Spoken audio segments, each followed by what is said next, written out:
Welcome friends to JC campus and today we will discuss about compound interest. ठीक है ना। जैसे आपने इससे पहले आप जो वीडियोस हमने अपडेट किए थे, जो एसआई का टॉपिक था, आपने एसआई के बारे में जाना था। आज हम क्या करेंगे, सीआई के बारे में डिस्कस करेंगे। और ये जो वीडियो होगा ये 3 पार्ट्स में होगा। फर्स्ट पार्ट में मैं जो कंपाउंड इंटरेस्ट है, यानी कि जिसको हिंदी में चक्रवृद्धि ब्याज भी कहते हैं, उसका बेसिक्स डिस्कस करूंगा। नेक्स्ट आपके क्या होंगे, इस पे बेस्ड क्वेश्चंस होंगे और किस टाइप से जो शॉर्टकट ट्रिक्स इसमें यूज होती है वो किस टाइप से हम यूज कर सकते हैं। ठीक है ना। तो जो आपका कंपाउंड इंटरेस्ट का टॉपिक है वो चाहे आपका एसएससी हो चाहे बैंकिंग हो, सभी एग्जाम्स में क्या होता है, काफी इंपॉर्टेंट होता है। ठीक है ना। तो सबसे पहले जो सीआई और एसआई में स्लाइट डिफरेंस है, वो डिफरेंस ये है कि जो सिंपल इंटरेस्ट होता है, यानी कि जो साधारण ब्याज होता है, वहां पे हमें क्या होता है, मूलधन पे हमें जो इंटरेस्ट मिलता है, यानी कि ब्याज जो मिलता है वो मूलधन पे मिलता है। ठीक है ना। यानी कि जो इंटरेस्ट मिलता है वो प्रिंसिपल अमाउंट पे मिलता है। लेकिन सीआई के केस में क्या होता है, हमें इंटरेस्ट पे इंटरेस्ट मिलता है। सीआई के केस में क्या होता है, हमें इंटरेस्ट पे इंटरेस्ट मिलता है, यानी कि मूलधन पे तो इंटरेस्ट मिलेगा ही मिलेगा, लेकिन साथ में क्या होगा, जो आपका प्रिंसिपल अमाउंट होगा और जो इंटरेस्ट होगा उस पर भी इंटरेस्ट मिलेगा। ठीक है ना। तो यहाँ पे बेसिक आपका फर्स्ट सेम चीज है। एक होता है आपका पी, यानी कि जिसे हम क्या कहते हैं, प्रिंसिपल अमाउंट कहते हैं या मूलधन भी कहते हैं। नेक्स्ट होता है आपका टी, जो आपका क्या हो गया, टाइम हो गया, यानी कि समय। नेक्स्ट है आपका आर, जिसे आप क्या कहते हैं, रेट ऑफ इंटरेस्ट भी कहते हैं, यानी कि ब्याज की दर।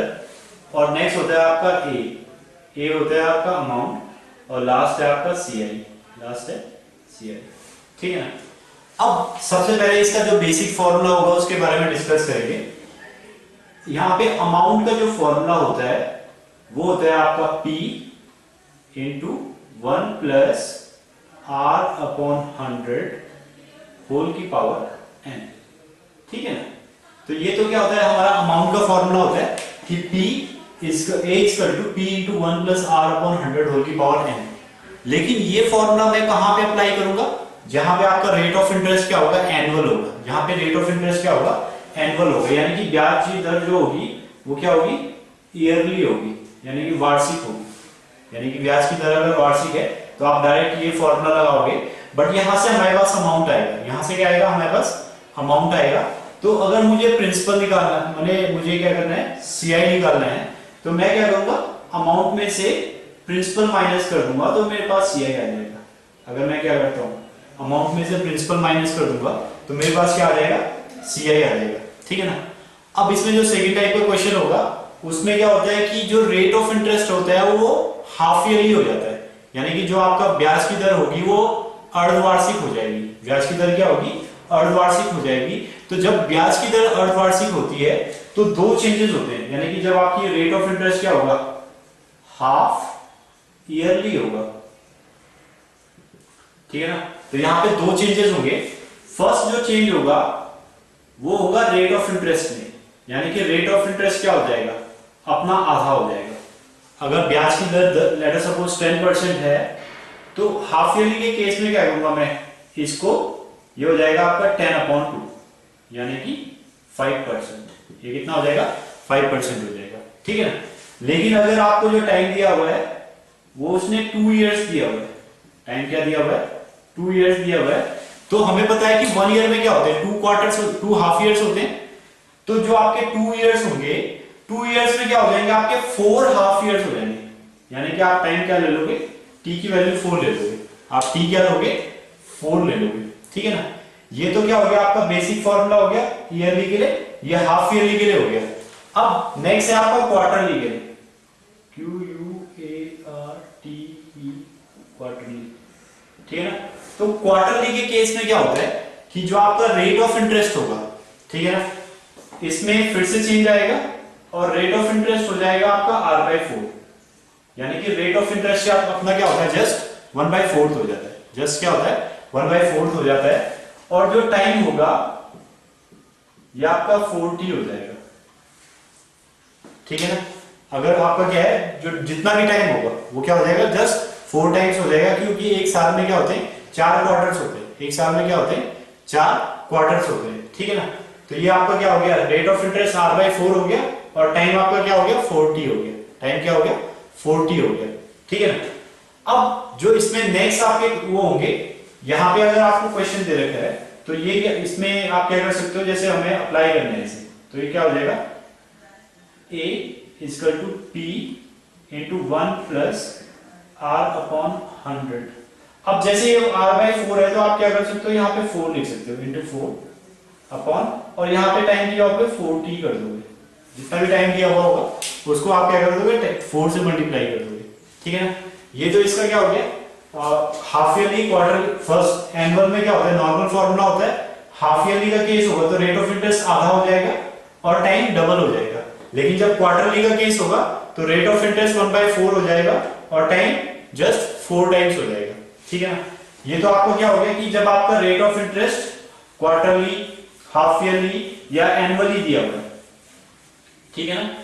अब कई बार क्या होता है कि आपके टाइम में चेंजेस होते हैं, कई बार क्या होता है आपके टाइम में चेंजेस होते हैं। जैसे उसने कह दिया आपके पास एक नॉर्मल अमाउंट है और टाइम आपके पास है 2 3/4 इयर्स, आपके पास टाइम क्या दे रखा है 2 3/4 इयर्स दे रखा है, ठीक है ना। अब यहां पे जब आपका टाइम 2 3/4 इयर्स दिया हुआ है तो जो मेरा फॉर्मूला होगा उसमें मैं लिखूंगा a equal to p into 1 plus r upon 100 whole की पावर। अब मेरे पास टाइम कंप्लीट वैल्यू 2 है तो 2 आपकी यहां पे आ जाएगी, जो 2 की वैल्यू होगी वो यहां पे आ जाएगी इंटू 1 प्लस r अपॉन 100, ठीक है ना। अब जो आपका फ्रैक्शन बचेगा, यानी कि यहाँ पे 3/4 फ्रैक्शन बचा हुआ है तो 3/4 r से मल्टीप्लाई हो जाएगा, 3/4 क्या होगा r से मल्टीप्लाई हो जाएगा। तो यहां से आपके पास क्या आ जाएगा, अमाउंट आ जाएगा, और जब आपके पास अमाउंट आ गया तो आप अमाउंट में से प्रिंसिपल माइनस कर दोगे तो आपके पास क्या आ जाएगा CI आ जाएगा, आपके पास क्या आ जाएगा CI आ जाएगा, ठीक है ना। अब कई बार क्या होता है, जो टाइम होता है, टाइम आपको कह सकता है कि 2 इयर्स 73 डेज, ठीक है ना। तो जब आपको टाइम क्या करेगा 2 इयर्स 73 डेज के हिसाब से देगा तो आप इसे क्या करोगे ईयर में कन्वर्ट कर दोगे। तो ईयर में कन्वर्ट करने के लिए मैं 365 से डिवाइड कर दूंगा, इसे क्या करूंगा 365 से डिवाइड कर दूंगा। तो जब इसे 365 से डिवाइड करूंगा तो ये हो जाएगा 2 ईयर 1/5 2 1/5 इयर्स, इसको क्या लिखूंगा 2 1/5 इयर्स, ठीक है ना। इसी तरीके से अगर आपके पास उसने दे दिया 2 इयर्स 4 मंथ, अगर उसने टाइम क्या दे दिया 2 साल और 4 महीने दे दिया, ठीक है ना। तो इस केस में मैं मंथ को फिर से क्या करूंगा ईयर में कन्वर्ट कर दूंगा, तो 12 से डिवाइड कर दूंगा क्योंकि एक साल में 12 महीने होते हैं। तो ये हो जाएगा आपका 2 4 3 12 4 1 4 2 1/3 ईयर। तो ये क्या हो जाएगा 2 1/3 ईयर हो जाएगा, क्या हो जाएगा 2 1/3 ईयर हो जाएगा, ठीक है ना। तो इस टाइप से हम क्या कर सकते हैं, कन्वर्जन कर सकते हैं, चाहे आपका हाफ ईयर दिया हो, क्वार्टर दिया हो, टाइम आपको 3 फ्रैक्शंस में दिए हुए हैं, या आपका टाइम क्या हो मंथ में दिए हुए हो या डेज में दिए हुए हो, ठीक है ना। तो मैं क्या कर सकता हूँ इनको कन्वर्ट कर सकता हूँ। यहाँ पे जब आपको क्या होगा डेज में गिवन होगा तो आप 365 से डिवाइड करोगे, मंथ में गिवन होगा 12 से डिवाइड कर दोगे, ठीक है ना। अब इसमें एक नेक्स्ट क्वेश्चन आता है, नेक्स्ट मैंने अभी तो मैं केवल फॉर्मूले डिस्कस कर रहा हूँ, फिर इसके बाद में 1-2 क्वेश्चंस इसमें आपको बता दूंगा, ठीक है ना। अब नेक्स्ट जो आता है, जैसे उसने कह दिया कि the population of A town, उसने वो आपसे क्वेश्चन कह रहा है कि एक शहर की जनसंख्या क्या है 1 लाख है या 10,000 है, ठीक है ना। The population of a town is 10,000 और पहले साल में क्या हो रही है पॉपुलेशन 10% इंक्रीज हो रही है, दूसरे साल में 20% इंक्रीज हो रही है और तीसरे साल में 30% इंक्रीज हो रही है, ठीक है ना। यानी कि रेट ऑफ इंटरेस्ट अलग अलग है। तो जब आप इस टाइप का क्वेश्चन करोगे तो ये भी CI के केस से सॉल्व हो जाएगा। तो आपका जो अमाउंट होगा, और जैसे उसने कह दिया rate of interest first R1 है फर्स्ट ईयर में, सेकंड ईयर में R2 है और थर्ड ईयर में R3 है, ठीक है ना। ये फर्स्ट ईयर का है, ये सेकंड ईयर का और ये थर्ड ईयर का। तो कह रहा है आफ्टर 3 इयर्स उस शहर की जनसंख्या क्या होगी। लेट अस सपोज उस शहर की जनसंख्या भी P है, ठीक है। तो इस केस में जो उसकी पॉपुलेशन हो जाएगी वो हो जाएगी P into 1 plus R1 upon 100 into 1 plus R2 upon 100 into 1 plus R3 upon 100। तो मैं इसको सॉल्व कर लूंगा तो मेरे पास क्या आ जाएगी, उस शहर की पॉपुलेशन हो जाएगी, मेरे पास क्या आ जाएगी, उस शहर की जनसंख्या आ जाएगी कि उस शहर में जनसंख्या कितनी है, ठीक है ना। अब यहाँ पे तो क्या हो रहा था, इंक्रीज हो रही थी, यहाँ पे क्या हो रहा था, इंक्रीज हो रही थी, ठीक है ना। अब ऐसा भी हो सकता है कि जो पॉपुलेशन हो वो डिक्रीज हो, पॉपुलेशन हो वो क्या हो, डिक्रीज हो। तो डिक्रीज के केस में अगर क्या हो रही है, पॉपुलेशन डिक्रीज हो रही है, तो डिक्रीज के लिए मैंने माइनस साइन ले लिया, तो फॉर्मूला सेम रहेगा, यहाँ पे हो जाएगा P into 1 minus R1 upon 100 into 1 minus R2 upon 100 into 1 minus R3 upon 100, ठीक है ना। तो इस केस में क्या हो जाएगा आपका P into 1 minus R1 upon 100 into 1 minus R2 upon 100 into 1 minus R3 upon 100, ठीक है ना। तो ये इंक्रीजिंग के केस में होगा और ये डिक्रीजिंग के केस में होगा। अगर शहर की जनसंख्या क्या हो रही है, टाउन की पॉपुलेशन इतने परसेंट से इंक्रीज हो रही है, डिक्रीज हो रही है, इंक्रीज हो रही है, ठीक है ना। अब ये तो इसके बेसिक्स हो गए। अब यहां पे क्या है कि मैं इसका एक क्वेश्चन डिस्कस कर रहा हूं, जो कई बार क्या होता है कि एक टेबल में यहां पे बना रहा हूं, जिसको आपने क्या करना है, ध्यान में रखना है। तो जो आप first year, second year, third year, after 2 years और आफ्टर 3 years, आफ्टर 3 years, ठीक है ना। तो फर्स्ट ईयर की जो पॉपुलेशन है, माने फर्स्ट ईयर का जो इंटरेस्ट होगा आपका, लेट अस सपोज वो I1 है, यहाँ पे SI के बेस है और ये CI के बेस है, ठीक है ना। तो फर्स्ट ईयर का इंटरेस्ट I1 है, तो यहाँ पे क्या होगा, फर्स्ट ईयर का CI भी क्या होगा, I1 होगा। अब आपको ये ध्यान में रखना है कि जो फर्स्ट ईयर का SI और CI होता है वो सेम होता है, बट कंडीशन ये है कि जो रेट ऑफ इंटरेस्ट होना चाहिए वो एनुअल होना चाहिए, यानी कि जो ब्याज की दर होनी चाहिए वो वार्षिक होनी चाहिए, ठीक है ना। तो उस केस में क्या हो जाएगा, अगर इसका इंटरेस्ट I1 है तो इसका इंटरेस्ट भी क्या होगा, I1 ही होगा, क्योंकि CI में क्या होता है, हमें जो फर्स्ट ईयर में इंटरेस्ट मिलेगा वो प्रिंसिपल अमाउंट पे मिलेगा। अब जो सेकेंड ईयर का इंटरेस्ट होगा ये भी सेम होगा SI के केस में, यानी कि SI में क्या होता है, प्रत्येक साल आपको क्या होता है, प्रिंसिपल अमाउंट पे इंटरेस्ट मिलता है, तो यहाँ पे I1 ही रहेगा और थर्ड ईयर में भी I1 रहेगा, ठीक है ना। तो आफ्टर 2 ईयर का मतलब हो गया फर्स्ट एंड सेकेंड ईयर का सम, यानी कि क्या हो जाएगा 2I1, यानी कि I1 प्लस I1, और आफ्टर 3 ईयर्स ये हो जाएगा, इन तीनों को मैं ऐड कर दूंगा तो ये हो जाएगा 3I1। तो ये तो क्या हो गया आपका SI का केस हो गया। अब आते हैं CI के केस में। तो मैंने कहा था CI में क्या होगा, फर्स्ट ईयर में तो I1 ही रहेगा, लेकिन जो सेकेंड ईयर होगा, सबसे पहले आपको प्रिंसिपल अमाउंट पे इंटरेस्ट मिलेगा I1, और आपको जो पहले इंटरेस्ट मिला था उस पे एक और इंटरेस्ट मिलेगा, वो होगा I1 पे जो इंटरेस्ट मिलेगा वो मिलेगा I2, ठीक है ना। ये समझ में आ गया। पहले क्या होगा, आपको प्रिंसिपल अमाउंट पे इंटरेस्ट मिलेगा I1 सेकेंड ईयर में, और फिर जो पहले इंटरेस्ट फर्स्ट ईयर में जो इंटरेस्ट मिला था उस पे I2 इंटरेस्ट मिलेगा। सिमिलरली थर्ड ईयर में सबसे पहले प्रिंसिपल अमाउंट पे इंटरेस्ट मिलेगा I1, फिर यहाँ पे क्या है I1 और I1, यानी कि 2I1 है, तो आपको इन पे भी इंटरेस्ट मिलेगा, I1 पे 2I1 पे 2I2 आपको इंटरेस्ट मिलेगा, और I2 है तो I2 पे I3 इंटरेस्ट मिलेगा। कितना इंटरेस्ट मिलेगा, I3 इंटरेस्ट मिलेगा, ठीक है ना। अब अगर जैसे क्या है, आफ्टर 2 इयर्स ऐसा ही था, यानी कि फर्स्ट ईयर सेकंड ईयर का ऐड कर दिया, आफ्टर 2 इयर्स CI पूछेगा तो मैं इन दोनों को ऐड कर दूंगा, तो ये क्या हो जाएगा आपका 2I1 प्लस I2, यानी कि हमारा 2 साल का जो CI होता है वो होता है 2I1 प्लस I2। अब नेक्स्ट अगर हम करें 3 इयर्स का, तो मैं इन तीनों को ऐड कर दूंगा, तो इन तीनों को ऐड करूंगा तो ये हो जाएगा 3I1 plus 3I2 plus I3, यानी कि 3 साल का जो CI होगा वो ये हो जाएगा, वो क्या हो जाएगा 3I1 plus 3I2 plus I3 हो जाएगा, ठीक है ना। अब कई बार एक क्वेश्चन पूछ लेता है कि the difference between CI and SI for 2 years is. पहला क्वेश्चन इसमें देख लीजिए कि अगर मैं एक क्वेश्चन फ्रेम कर रहा हूं, मैंने क्या दिया कि CI और SI के 2 साल का जो डिफरेंस है वो 25 है। कितना है, 25 है, और जो रेट ऑफ इंटरेस्ट है वो 10% है। रेट ऑफ इंटरेस्ट है वो क्या है, 10% है, ठीक है ना। तो यहां पे देखिए जो CI और SI के बीच में डिफरेंस है 2 साल का, ये 2 साल के बाद है ना, आफ्टर 2 इयर्स, तो 2I1 में से 2I1 प्लस I2 में से 2I1 माइनस हो जाएगा, तो ये बचेगा आपका I2, ये क्या बचेगा आपका I2 बचेगा, ठीक है ना। यानी कि I2 क्या हो गया आपका 2 साल का डिफरेंस आ गया CI और SI के बीच में। और जो I2 की वैल्यू होती है वो हम क्या करते हैं I1 पे निकालते हैं। यानी कि अगर मुझे I2 निकालना है तो ये पहले देख लीजिए ये होता क्या है I1 I2, ठीक है ना। तो जैसे मेरे पास क्या है प्रिंसिपल अमाउंट है, तो प्रिंसिपल अमाउंट का अगर मैं 10% निकालूं तो मेरे पास I1 आ जाएगा, मेरे पास क्या आ जाएगा I1 आ जाएगा। यानी कि I1 की वैल्यू कितनी हो जाएगी P इन 10 इंटू I1, P की वैल्यू क्या हो जाएगी 10 इंटू I1, ठीक है ना।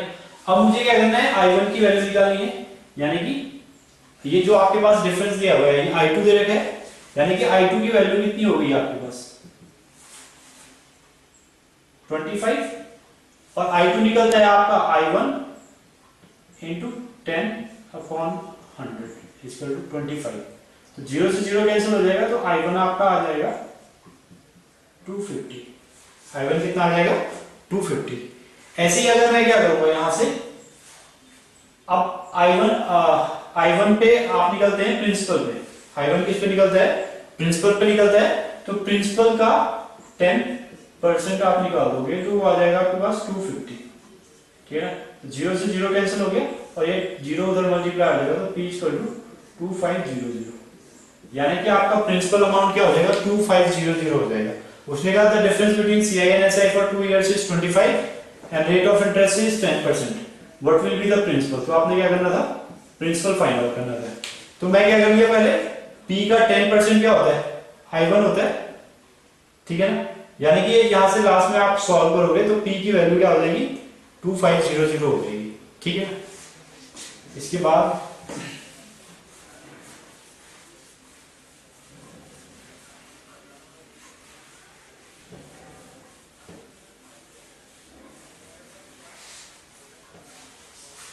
मैं एक क्वेश्चन ले लेता हूं। जैसे मैं कह रहा हूं कि हमारे पास जो P है यानी कि प्रिंसिपल अमाउंट है वो 2500 है, हमारे पास प्रिंसिपल अमाउंट क्या है 2500 है, और हमारे पास जो रेट ऑफ इंटरेस्ट दिया हुआ है वो 20% दिया हुआ है। वो कितना दिया दे रखा है 20% दे रखा है, और ये कह रहा है कि हमें क्या करना है 2 इयर्स का CI निकालना है। हमें क्या करना है 2 इयर्स के बाद कितना CI मिलेगा वो निकालना है हमें, ठीक है ना।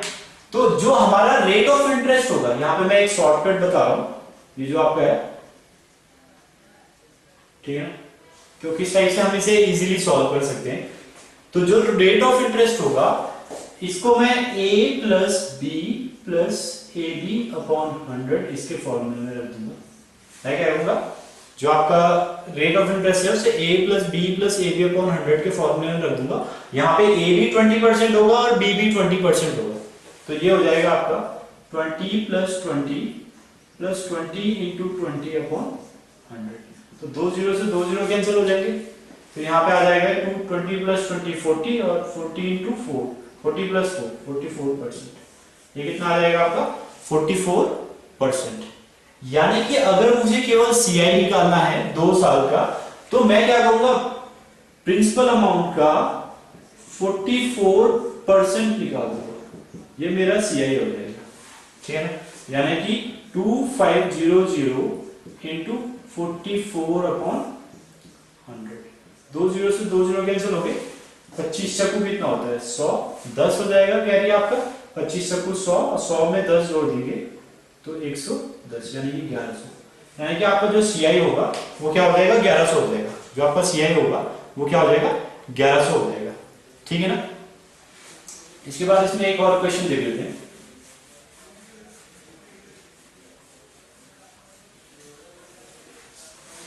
अब कई बार क्या दिया हुआ होता है उसको वो आपको क्वेश्चन देता है कि कोई अमाउंट 2 इयर्स में 840 हो जाती है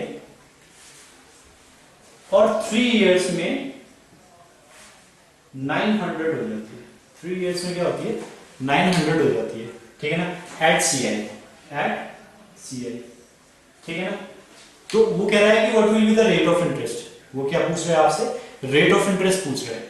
तो जब भी आपके पास क्या होगा सीआई में इस टाइप का क्वेश्चन आएगा कि 2 साल के बाद कोई अमाउंट इतना और 3 साल के बाद एक कोई अमाउंट इतना, यानी कि 1 साल का गैप दिया होगा, ये 2 ईयर से 3 ईयर से, यानी कि इन दोनों के बीच में क्या है 1 ईयर का गैप है। तो ये जो 840 होगा ये 3rd ईयर के लिए प्रिंसिपल बन जाएगा। ये क्या होगा, जो 2nd ईयर का जो अमाउंट होगा वो क्या होगा 3rd ईयर के लिए प्रिंसिपल बन जाएगा। तो ये आपका नॉर्मल एसआई का क्वेश्चन हो जाएगा। ये क्या हो जाएगा आपका एक नॉर्मल एसआई का क्वेश्चन हो जाएगा।